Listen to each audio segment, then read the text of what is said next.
So there's a number of reasons to turn attention to 10x human experience and 10x exploration and consciousness.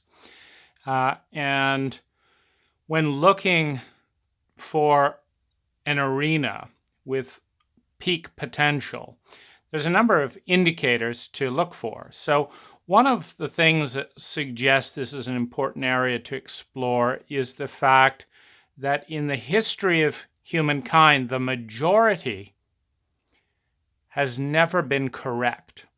There's a whole bell curve principle that ensures on the continuum of truth.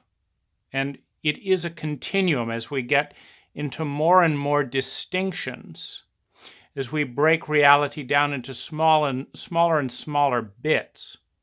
We need more and more sophisticated models to understand truth, which is, it's on a bell curve, a continuum of complexity. And that necessitates that the majority is never right. So you always want to look for the bleeding edge on a bell curve, which is the minority. Human consciousness, peak human experiences are simply never headline news. You may hear about a Higgs boson particle in some underground laboratory or something from CERN. You don't hear about breakthrough experiences. Now, the other reason that you look at is the fabrication, meaning we are an organism that is in relationship with ourselves inside, but also the larger ecology, the larger organism of the species. And we experience reality through the five senses of our body, but also, and more importantly so, with our thoughts and with our feelings. For most of us, what's going on in our minds, what's going on emotionally, eclipses as 2/3 of our experience. Heart, mind, and body as 2/3 of our experience eclipses the reality around us. The problems at work eclipse the view. The anticipation of a great date with a partner eliminates the $500 million office complex. Our thoughts and our feelings are in the foreground, and our senses, particularly in routine life, which is for many the majority of life, is the background. And the foreground always eclipses, but also you've got 2/3, thoughts, feelings, body. And so the human experience, the peak development of consciousness and human experience, is getting 1,000th of the budgets relative to the physical experience. Meaning the client, at the same time they're being persuaded to spend $1 billion on a profoundly transformative architectural complex, is not massaged, is not danced with in ideas, in emotions, in empathy, in wordplay. There, that emphasis of the human experience is not only not tended to in many cases, it's eclipsed, where you have people stressing themselves with fear of debt, with fear of failure, with fear of not being there on time, whatever it is, with these pressured projects that emphasize the external and undermine the majority of the human experiences, which is the internal, our thoughts and our feelings. So this is another pattern to examine. Now, you also just look at symmetry.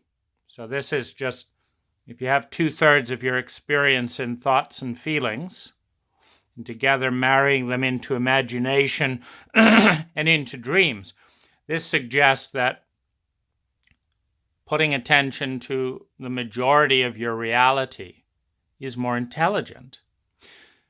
But you also have the principle of return on investment. So you take a $100,000 house and you decide you're going to uplift your human experience. If you're not uplifting your human experience, there is no point to doing a single thing. So you try to uplift your human experience to have a fresher feel, a little bit more easy access to the kitchen, etc. And you fill your home up with dust, and you have stressful meetings with contractors, and you go through different architects and some don't return your calls, and you deal with the abomination called local planning officials, at least in my region and much of the world. And then you move to a hotel and you're inconvenienced, and you go into debt. Now, this is all in the name of intelligent materialism on the theory that all this suffering and stress in the external world is going to produce so much well-being that it's going to be worth it. And in some cases, it is. But with hedonic adaptation, a principle where that which is new, that which is fresh, that which is delicious, luxurious, etc., is rapidly overshadowed by a program in our brain that says, done there, been there, finished. Now what's new? Which means the $70,000 Mercedes that you've driven around in for 6 months is no longer new. But the new bit of litter that your neighbor's kid threw on the corner of the street, that wasn't there yesterday. And so the brain emphasizes in its program of threat detection anything new. So a 10-cent piece of litter now gets more brain power than your $70,000 Mercedes. So the enormous investment for the theoretical, 100% upgrade. Now your windows go up faster. Now you've got a backup mirror, etc. Those fade to the background. And the problems of the day come into the foreground, thoughts and feelings. So one of the things that we see here is a questioning of the intelligence of investing vast amounts of time, energy, and money, and natural resources for experiences that are rapidly eclipsed by the thoughts and feelings of an often worried and unhealthy culture, which produces constant conflicts which overshadow these massive external investments. So this is a shaky theory that to have efficient or maximum human well-being with minimum effort, a definition of intelligence, that we want to focus 95% of our energy in outside developments. Getting a slightly different chair, a new keyboard, a new laptop, a new this. but not getting slightly newly developed thoughts, new areas of attention, new eye-gazing techniques with your partner, new ways of touching and rhythmically moving together. It's like, what's all that? You see, we don't know in this culture because it's an underdeveloped technology. Inner and interpersonal relationship technologies are underdeveloped. The design, the research and development is underfunded. It is under-scienced. We don't take when we have a new relationship technology. There's not even patents for it. We don't take new relationship technology, automatically sample it with 1,000 people, measure the amount of improvement in relationship health, in the health of the heart and the mind, and then disseminate it as mental emotional medicine, as remedy. And there's a very big reason for that, because the same materialistic obsession that leads us to obsess on remodels and cars and all of this, and I'm particularly talking with the Western wealthy, is the same materialism that says that money is the ultimate deity. And how can you make money sharing ideas that anyone can do in their own home, and they don't need to buy anything? So who's going to pay for the research in the paradigm of capitalism and materialism?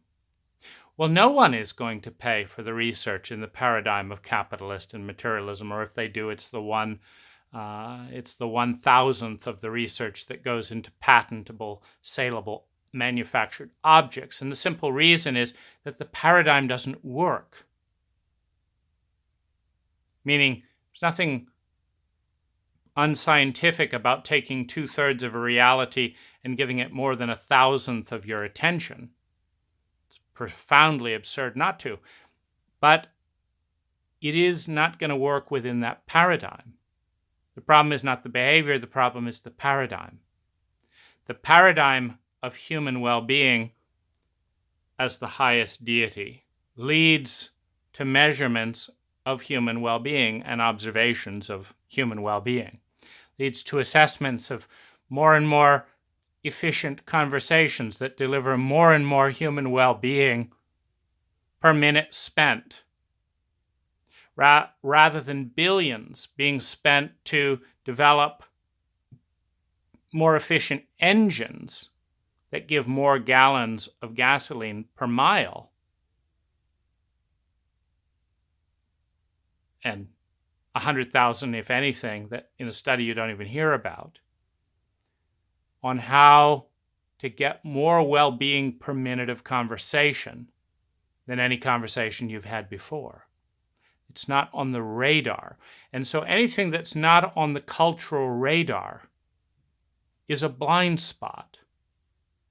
Now, when you understand that blind spots are inevitable, and that's one of the reasons that the majority has never been correct in the history of humankind, these blind spots are exciting. When you look at the areas and say 60% of our possibility to improve, getting 1,000th of the research, we have a haven, an abundance of opportunity to massively increase human well-being while decreasing the amount of resources consumed in the process, which helps to restabilize. In other words, the paradigm of materialism as the predominant path to human well-being leads to overconsumption, and the paradigm of mental emotional health as the most intelligent way to guide the actions, which in synergy will create the most sustainable human well-being. That is a minority perspective. So it's not getting funded within the capitalist paradigm. because the paradigm is flawed. People invented money. Money would never exist without people. Bits of paper you can't eat. Diamonds you can't eat. It's an idea. It proves the point. Money is an idea. And the idea is that once created as an idea, it's been elevated above the people who created the idea. But if money is so valuable, then it means that the human beings capable of inventing it are even more valuable. If money is such a great idea, then it means consciousness, ideas, and the feelings that motivate us to go out and create money are that much more important, except we don't see it. So we have the fact that it's a minority terrain in a statistical framework where the majority has never been correct. We have the fact that it's receiving 1,000th of the R&D of materialistic sciences, but it represents 2/3 of our experience. We have the fact that mental emotional growth and technology is free. It doesn't take money, and it does not consume natural resources within a framework where we are consuming resources unsustainably. And that represents one of our biggest threats, and you can't say that it's very intelligent to amplify a species-wide and a planet-wide threat. You have the fact that with hedonic adaptation, anything you do on the outside is very quickly going to be overshadowed with painful thoughts and feelings, with delightful thoughts and feelings that have more impact than the billion-dollar landscape all around us. And those thoughts and those feelings have not been curated, have not been partnered with, have not been developed, in many cases at all. They're just whatever was there. The equivalent of a virgin landscape before architecture, before bicycles, before cell phones. There is enormous technological potential. Then you take the fact that through the mental, emotional, and imaginative doorways, we can transcend the limitations of the five senses. Because the five senses represent access to 5 dimensions. But through imagination, we can access infinite dimensions of reality through infinite distinctions. We don't know the limits. Then there's the whole issue, for example, with lucid dreaming and dreaming in general, an underdeveloped science that has influenced many of the most significant contributions in our outer world. Of course, we have the reality that without thoughts, without feelings, without imagination, there would be no house, there would be no bicycle, there'd be no cars, there'd be no bridges, there'd be no government. They have all emerged out of thoughts and feelings. Then you have the power of thoughts and feelings, because someone can come up with you with a gun, and if they pull the trigger, you have no control over the bullet that passes through your arm. People can inflict and shape the physical world around you, whether you want it or not. If I want to drive through your neighborhood with strobe lights and blaring stereo and an armored tank, if I figure out a way to do that, it's going to be very difficult for you to stop that. the outer reality is very dense and in large degree in other people's domain of influence. But your thoughts and feelings are instant, meaning if I don't like the fact that there are combustion engines, I don't like the fact that there are combustion engines. It doesn't stop the fact that as I go out on the road in my electric car, that I see enormous amounts of combustion engines. But I have more autonomy, more instant power to shape the world of my heart and mind. Meaning if I don't want combustion engines in my heart and mind, I just create a world in which there's all these flying jetpacks.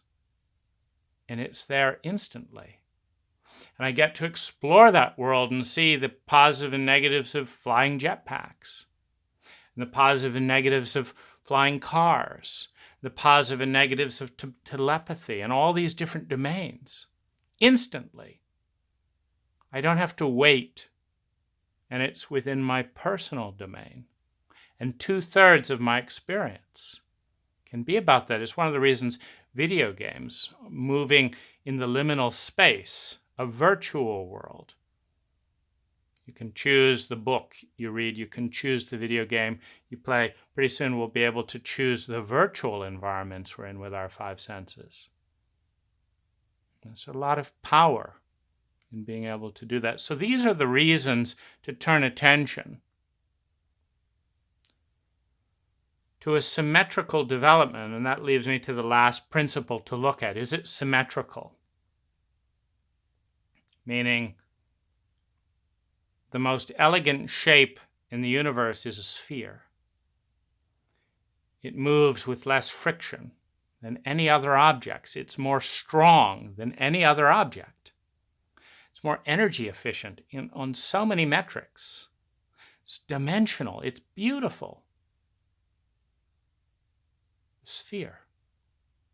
And so one of the things to look at when moving towards grace, when moving towards growth and well-being, is symmetry.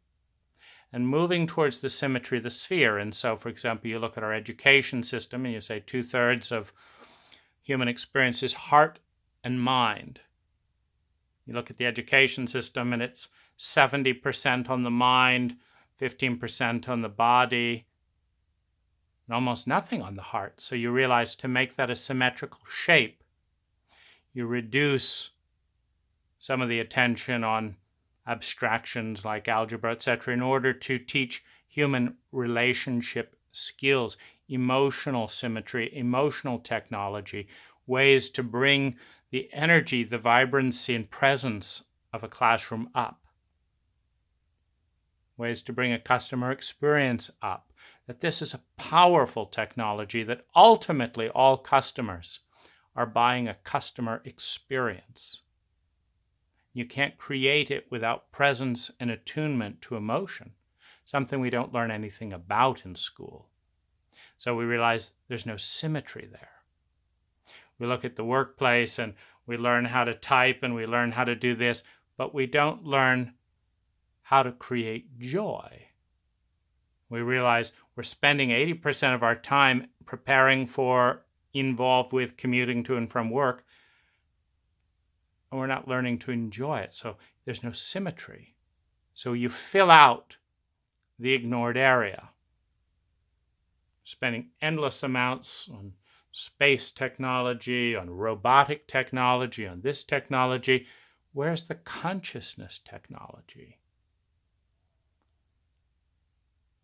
When it is consciousness that gives birth to robots and AI and every book that's ever been written, and the idea of a puritanical culture, the idea of a libertarian culture.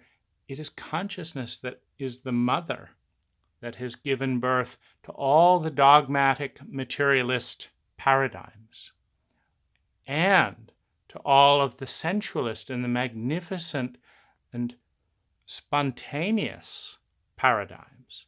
Consciousness has given birth to it all. And it's not being developed. The womb out of which everything that we know is the least studied, the least understood.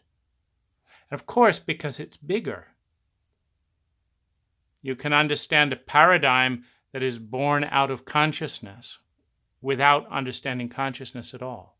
But you cannot understand consciousness without also having a great deal of understanding about the many things consciousness gives birth to. Inevitably, consciousness, the felt human experience, is the most neglected and most significant, the most misunderstood and the most powerful to understand. So to bring symmetry, to follow the path less taken towards a future that emerges when the majority of what we are becomes the majority of what we research and develop. This is the path to symmetry, to growth, to excellence, and to grace.